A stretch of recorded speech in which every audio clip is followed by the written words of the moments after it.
Assalamualaikum warahmatullahi wabarakatuh. Perkenalkan, kami dari kelompok 2 ingin memaparkan materi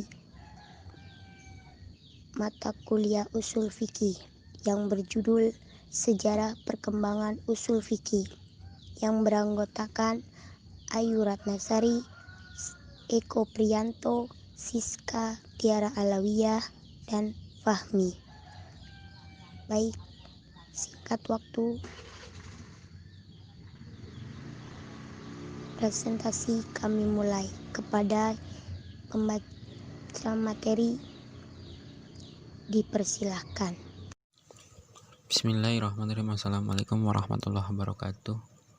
Perkenalkan, nama saya Eko Priyanto. Saya ingin memaparkan sedikit sejarah perkembangan usul fikih.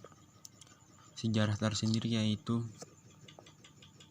ilmu yang menyelidiki perkembangan peristiwa dan kejadian di masa lampau.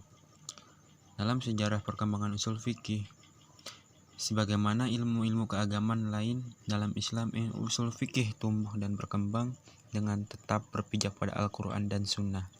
Dengan kata lain, usul fikih tidak timbul dengan sendirinya, tetapi benih-benihnya sudah ada pada zaman Rasulullah dan sahabat.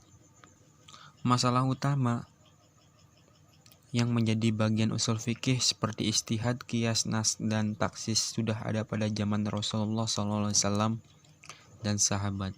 Adapun masa perkembangan usul fikih yaitu yang pertama pada zaman Rasulullah. Dalam mengistinbat hukum, Rasulullah SAW langsung menggunakan wahyu dari Allah SWT melalui Al-Quran atau dengan jalan ilham dari ijtihad fitriyah berupa hadis. Dengan kedua sumber hukum di atas, umat Islam sudah terasa terlindungi hak-haknya. Rasulullah SAW juga sudah berhasil meletakkan dasar hukum secara universal berwawasan internasional yang bersifat antisipatif berlaku sepanjang masa. Hal ini terlihat dalam dialog Rasulullah SAW dengan Mu'adz bin Jabal.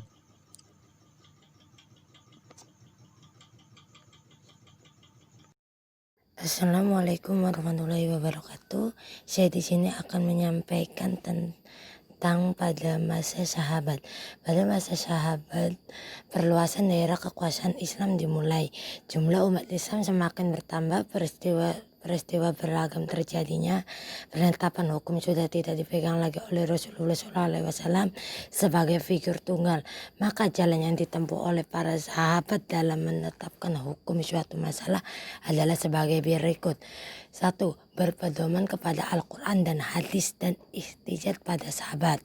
2. Dengan penguasaan bahasa Arab yang sempurna dapat menganalisis nas dalam Al-Quran maupun hadis. 3. Meniru cara Rasulullah SAW dalam perbuatan undang-undang hukum. C. Sejarah pemikiran dan perkembangan usul fikih. 1. Sebab-sebab lahirnya usul fikih. Era pasca sahabat, usul fikih sangat diperlukan. Hal ini disebabkan oleh beberapa faktor, yaitu sebagai berikut. 1. Perdebatan dan perbedaan dikarenakan belum adanya kaidah-kaidah atau perundang-undangan untuk mengaturnya. Kedua, perkembangan umat Islam yang sangat tepat. 3. Bahasa Arab yang sudah bercampur tangan dengan bahasa asing. Assalamualaikum warahmatullahi wabarakatuh. Nama saya Siska. Saya ingin membacakan mengenai lahirnya fikih dan usul fikih. Fikih lahir lebih dahulu daripada usul fikih. Hukum fikih lahir sejak masa Rasulullah SAW, sedangkan usul fikih lahir pada abad kedua Hijriyah.